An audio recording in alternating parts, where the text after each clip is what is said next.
The story opens in the grand halls of the Galactic Council Station, a massive structure floating in neutral space. Ambassador Jake Miller stands before the circular chamber filled with hundreds of alien delegates. The air hums with tension as holographic displays show Earth's latest violation. Humans establishing colonies in disputed sectors. Council leader Vex, a tall blue-skinned alien with 4 arms, speaks in a cold voice. The human species has once again ignored our warnings. You expand without permission, mine resources from protected worlds, and refuse to follow galactic law. Jake's jaw tightens. For 50 years, humanity has tried to work within the Council's rules. Every human expansion needed approval. Every trade deal required permits. Every scientific discovery had to be shared freely, while other species kept their secrets locked away. We followed your rules, Jake says, his voice steady but angry. We shared our medical advances that saved millions across the galaxy. We gave you our fusion technology. We opened our trade routes. What did we get in return? The chamber falls silent. Jake continues, nothing. You gave us the smallest voting weight, despite our contributions. You blocked our applications for resource rights, while granting them to species half our size. You treated us like dangerous children who needed constant watching. Counselor Rena, an insect-like being with multiple eyes, clicks her mandibles. Humans are too aggressive, too unpredictable. The galaxy needs order and stability. Jake laughs bitterly. Aggressive? We ended 3 border wars through diplomacy. Unpredictable? We've honored every treaty for half a century, while watching other species break agreements with no consequences. He pulls out a datapad and places it on the speaker's podium. This contains every human colony location, every military base, every trade route. We're done hiding our strength to make you comfortable. The aliens shift nervously as the data uploads to their systems. The numbers are staggering. Humans have quietly established twice as many colonies as the Council believed, with industrial output that rivals the top 3 galactic powers combined. Effective immediately, Jake announces. Earth formally withdraws. From the Galactic Council, we revoke all shared technology agreements. Human space is now close to Council ships. Any vessel entering our territory without permission will be turned away. Vex's skin darkens with anger. You cannot survive alone, human. The galaxy will not trade with you. You will be isolated. Jake smiles coldly. We'll see about that.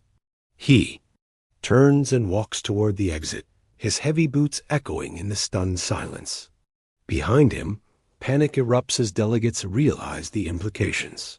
Human medical technology keeps billions alive across the galaxy.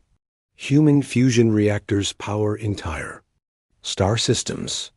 Human trade ships carry goods to thousands of worlds. As Jake's shuttle departs the station, he sends a coded message to Earth. Within hours, every human ship, station, and colony receives the same order. Come home. Cut all ties. The galaxy chose isolation over partnership. The last scene shows Earth's orbital platforms powering up massive defense systems that no alien species knew existed. Deep space monitoring stations that seemed like simple research outposts reveal themselves as military listening posts. Mining colonies activate hidden weapon systems. The galaxy has underestimated humanity for the last time. * 6 months have passed. Since humanity's withdrawal, the galaxy feels the absence immediately. On the medical world of Kettle Prime, Dr. Nara stares at empty supply crates. Human-developed medicines that treat the Catalian plague are running dangerously low. Without regular shipments from Earth, thousands will die within weeks. How long can we stretch the remaining doses? She asks her assistant. Maybe a month if we reduce treatment quality, comes the grim reply. Similar scenes play out across hundreds of worlds. The Galactic Council had grown dependent on human innovation without realizing it. Human agricultural techniques feed dozens of food-poor planets. Human water purification systems keep entire civilizations hydrated. Human energy solutions power cities and spaceports. In the council chambers, emergency sessions run around the clock. Trade Minister Korvac, a bear-like alien, slams his massive fist on the table. Our shipping costs have tripled. Human cargo vessels carried 60% of intersystem trade. Their routes were the most efficient in the galaxy. Vex tries to maintain calm, but worry shows in his 4 eyes. We have other shipping companies, other routes, that take twice as long and cost 3 times as much. Korvac growls. Half my trade partners can't afford the new rates. Commerce is collapsing. Meanwhile, in Earth's war room, Admiral Lisa Carter reviews intelligence reports with President Ton Anderson. The massive screens show galactic trade data, military movements, and communication intercepts. They're struggling worse than we predicted, Carter reports. The Draconian Empire tried to fill our shipping role, but their fleet is too small. The Centauri Federation attempted to replace our medical exports. They manage 12% of our output. Anderson nods grimly. Any military movements toward our borders? 3 small probe fleets. We detected them at 50 light years out and sent warning signals. They retreated immediately. Carter pulls up tactical displays. Our stealth technology is decades ahead of theirs. They can't even find our outer patrol ships. The scene shifts to a human colony at the edge of former Council space. Captain Ben Hayes watches alien refugees arrive at the border. These are individuals, not government representatives, traders, scientists, families fleeing worlds where human-supplied infrastructure is failing. Please, begs a Catalian merchant, my world needs medicine. My children are sick. Hayes feels sympathy but follows orders. I'm sorry. No alien ships are permitted in human space. Council law, not ours, but the Council cast you out. And the Council represents your people, Hayes replies sadly. Until that changes, our hands are tied. Back on Earth, protests grow in major cities. Many humans disagree with the isolation policy. We're letting innocent people suffer for their government's mistakes, argues protester Maria Santos on the news. But public opinion polls show surprising results. 70% of humans support the withdrawal. Decades of being treated as junior partners, of having their contributions dismissed and their growth restricted, have built deep resentment. In his private office, President Anderson receives a secret communication from an unexpected source. King Brutus of the warrior clans, humanity's oldest enemy in the galaxy. Human leader, the scarred alien growls through the screen. My people respect strength above all else. Your council exit shows true warrior spirit. Perhaps it is time for former enemies to speak as equals. Anderson raises an eyebrow. The warrior clans had fought 3 brutal wars with humanity before joining the council. Their offer of dialogue suggests major shifts in galactic politics. As the transmission ends, Anderson looks out at Earth's blue skies. Humanity spent 50 years trying to fit into the galaxy's idea of civilization. Now they would show the universe what human civilization truly looked like when it stopped apologizing for its existence. The silence from human space grows deeper each day. But in that silence, something new is being born, and the galaxy is starting to realize that the quiet species they dismissed might be the most dangerous of all. Asterisk. 1 year after humanity's departure, the Galactic Council faces its worst crisis in 1,000 years. On the Council station, emergency alarms blare as another member species announces its withdrawal. The Aquarian Collective, masters of underwater technology, transmit their formal resignation through shimmering holographic representatives. The Council has failed to maintain stability, declares Speaker Waverider, her blue-green skin rippling with emotion. Trade routes collapse, medical supplies vanish, and you offer only empty promises. We choose a different path. Vex watches helplessly as his fourth major member species abandons the Council this month. The mineral lords left after their asteroid mining operations became unprofitable without human shipping. The plant worlds withdrew when agricultural yields dropped 40% without human farming techniques. Now the Aquarians follow suit. Where will you go? Vex asks desperately. Wave Rider's response sends shockwaves through the chamber. We have received an invitation to join the Human Independent Alliance. The revelation stuns everyone. Humanity hasn't been sitting idle in isolation. They've been building something new. The scene shifts to Mars, now serving as humanity's diplomatic center. Ambassador Jake Miller, promoted to Secretary of External Affairs, welcomes the Aquarian delegation in a gleaming conference room overlooking Olympus Mons. The Human Independent Alliance operates on simple principles. Jake explains to Wave Rider and her advisors. Equal representation regardless of species size. Fair trade without bureaucratic restrictions. Shared technology for mutual benefit, not forced compliance. An Aquarian advisor asks, "What about the military obligations?" Jake's expression grows serious. Each member provides what they can for collective defense. But we don't demand you abandon your culture or limit your growth to make others comfortable. Meanwhile, on a dozen worlds across the galaxy, secret meetings take place. The stellar nomads, master shipbuilders, quietly negotiate with human representatives. The crystal singers, who control rare mineral deposits, send encrypted messages to Earth. Even some Council loyalists begin private discussions about alternative arrangements. Back in Council chambers, the situation deteriorates further. Military Commander Zolt, a heavily armored reptilian, delivers catastrophic news. The Void Pirates struck again, he reports. They destroyed 3 trade convoys in the Outer Rim. Without human patrol ships maintaining security, piracy has increased 800%. Can't our fleets handle simple pirates? Demands Counselor Rena Zolt's scales darken with embarrassment. The pirates are using human-designed ships they purchased before the withdrawal.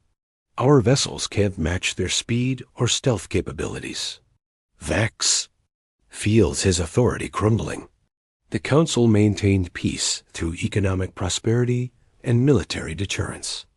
With trade collapsing and security failing, member worlds question why they need the Council at all. The scene cuts to a human patrol ship in deep space. Captain Ben Hayes, now commanding a stealth frigate, monitors the same pirate attack Zolt described. His crew watches alien merchants desperately fighting outdated raiders using human technology. "Should we intervene, sir?" asks Lieutenant Shaw. Hayes struggles with the decision. His orders are clear: protect human interests only. But watching innocent beings die while he has the power to help tears at his conscience. "Negative," he finally says. "Council space, Council problem." But as the pirates destroy the merchant vessels, Hayes makes a personal decision. He records everything and transmits the data to Mars with a message. Maybe it's time for humanitarian exceptions to our isolation policy. On Earth, President Anderson reviews intelligence reports showing the galaxy's decline. Refugee streams flow toward human borders. Independent worlds beg for protection. Former Council strongholds descend into chaos. His advisor, General Roberts, points to strategic displays. "Sir, we could end this tomorrow. One fleet deployment, and the galaxy would beg us to return." Anderson shakes his head. "We're not conquerors, General. We're builders.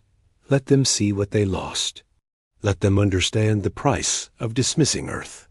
In the final scene, a secret transmission reaches Earth from an unexpected source. A group of junior Council members led by the peaceful healer caste. Their message is simple. "How do we join your alliance?" The request signals a turning point. The Council had treated humanity as a dangerous exception to galactic civilization. Now that same civilization is choosing humanity's path over the Council's rule.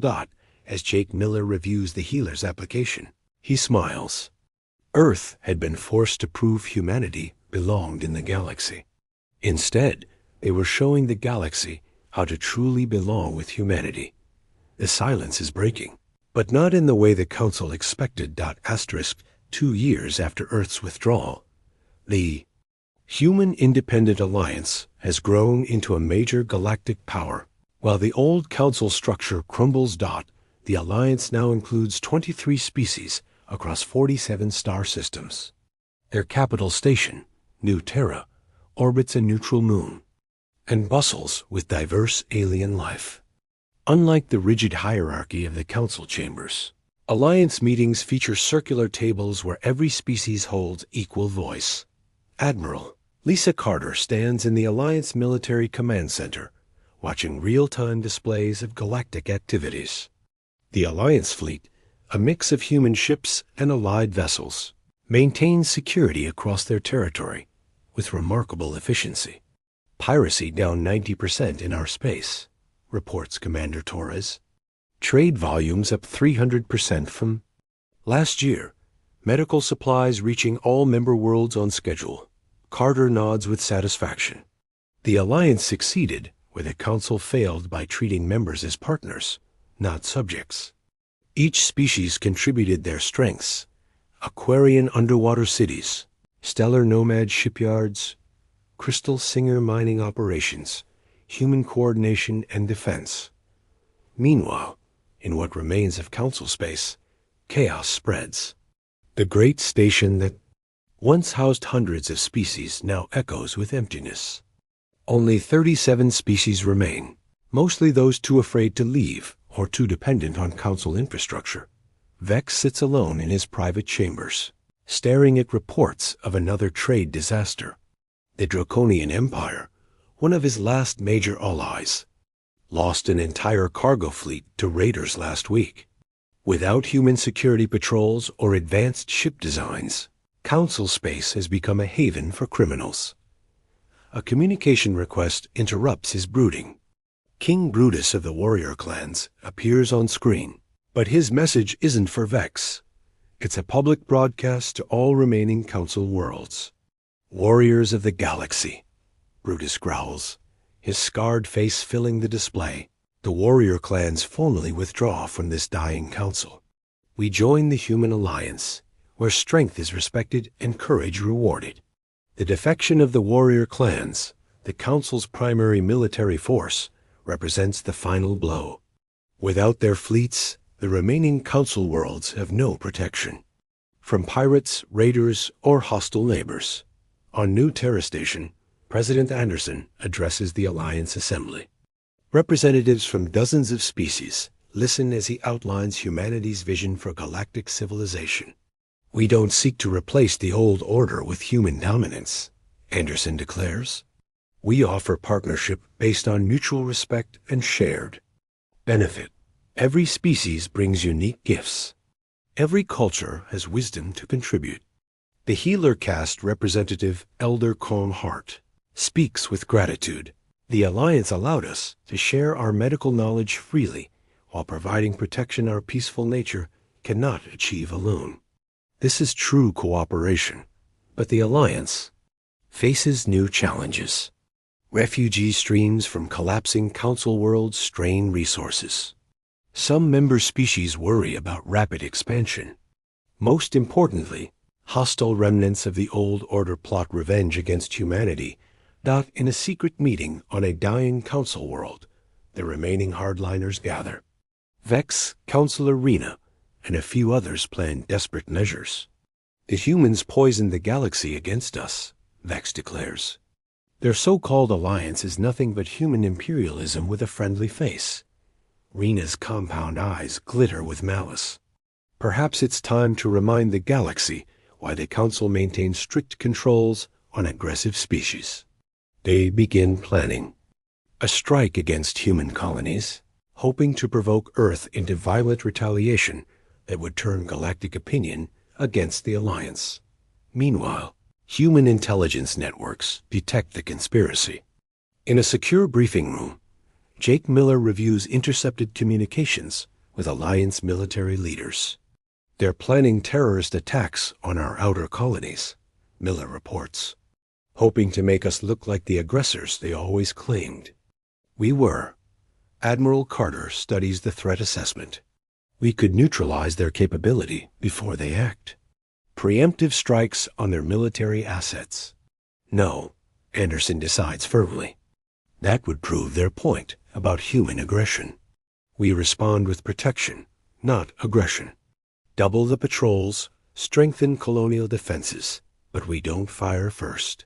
The episode concludes with a parallel scene. Alliance ships taking defensive positions around human colonies, while Council remnants prepare their attack. But something unexpected happens. Non-Council species begin volunteering their own ships to help protect Alliance worlds.